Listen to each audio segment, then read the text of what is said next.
Agnipath scheme एक secret scheme है। इसकी जानकारी किसी को नहीं दी जा सकती, इसकी जानकारी किसी से साझा नहीं की जा सकती। ऐसा जवाब आया है रक्षा मंत्रालय का अग्निपथ स्कीम को लेके। नमस्कार जय हिंद साथियों, आज की कवर स्टोरी में हम विश्लेषण करने जा रहे हैं अग्निपथ स्कीम को लेके रक्षा मंत्रालय का क्या जवाब आया है। साथ ही हम चर्चा करेंगे कि अग्निपथ योजना के तहत पुरानी भर्ती प्रक्रिया जो रद्द हुई थी, पेंडिंग भर्ती प्रक्रिया जो रद्द हुई थी, उसकी जद में वर्तमान की स्थिति क्या है और उन युवाओं का भविष्य किस दिशा में है। दरअसल केंद्र सरकार ने हाल ही में नई सैन्य भर्ती योजना अग्निपथ योजना को मंजूरी दी। इस योजना के लागू होने के पश्चात देश में काफी ज्यादा युवाओं में बवाल मचा, युवा सड़कों पर आए, हिंसात्मक घटनाएं भी सामने जरूर आई थी। इसी बीच केंद्र सरकार इस अपने फैसले पे अडिग रही और इसी के तहत वर्तमान समय में चाहे भारतीय वायुसेना की बात करें, भारतीय सेना की बात करें, सब जगह अग्निवीरों की रैली भर्तियां है वो कंडक्ट हो रही है और कई जगह रैली भर्तियां संचालित होने के बाद शुरुआती फेज जो स्टेज है वो भी कंप्लीट हो चुके हैं।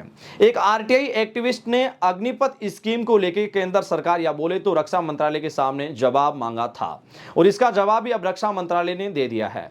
दरअसल इस आरटीआई एक्टिविस्ट ने क्या कहा था कि अग्निपथ योजना को जो आपने लागू किया है, पुरानी भर्ती प्रक्रिया या फिर जो पैटर्न था भर्ती प्रक्रिया, अक्सर उसके ऊपर आपकी चर्चा क्या हुई या फिर अंतर मंत्रालय का जो विचार विमर्श है वो क्या था, वेतन भत्ते, तमाम जानकारी है इस आरटीआई कार्यकर्ता ने केंद्र सरकार या रक्षा मंत्रालय के सामने रखा था और इसके बाद इसके बारे में जो जो सूचनाएं थी अग्निपथ को लेके इस आरटीआई एक्टिविस्ट ने सरकार के सामने या फिर रक्षा मंत्रालय के सामने रखा था। इसके ऊपर रक्षा मंत्रालय का जवाब भी आ गया है। रक्षा मंत्रालय का कहना कि अग्निपथ एक ये जो स्कीम है ये एक सीक्रेट है और इससे जुड़ी किसी भी प्रकार की जानकारी साझा नहीं की जा सकती है।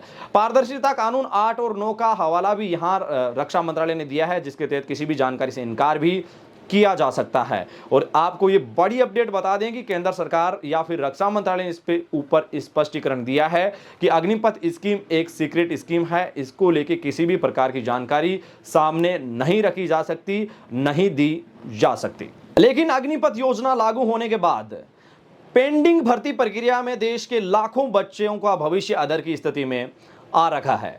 वर्तमान स्थिति की अगर बात की जाए तो देश के लाखों युवा जिन्होंने एयरफोर्स एनरोलमेंट, आर्मी एग्जाम में एयरफोर्स रिजल्ट का इंतजार कर रहे थे, उनकी स्थिति और उनकी संख्या है वो लाखों में है। हालांकि वर्तमान स्थिति में वो कोर्ट में मामला विचाराधीन है और आगामी 19 अक्टूबर को इसको लेकर सुनवाई भी दिल्ली हाई कोर्ट में होने वाली है। लेकिन कई ऐसे युवा थे, एयरफोर्स एनरोलमेंट के कई ऐसे युवा थे जिनका सिर्फ केवल और केवल ज्वाइनिंग का उनका इंतजार था, केवल और उनको ज्वाइनिंग दी जानी बाकी थी। साथ ही आर्मी में एग्जाम बाकी था। हजारों युवा, लाखों युवा देश के अंदर अलग अलग राज्यों से अलग अलग आर्मी रिक्रूटमेंट ऑफिस में उन्होंने फिजिकल मेडिकल सारी प्रोसीजर्स को पास कर लिया था। उनका केवल आर्मी का एग्जाम बाकी था, वो भी अग्निपथ योजना के चलते रद्द हो गया था। इसी के तहत लाखों स्टूडेंट एयरफोर्स रिजल्ट के भी इंतजार में थे।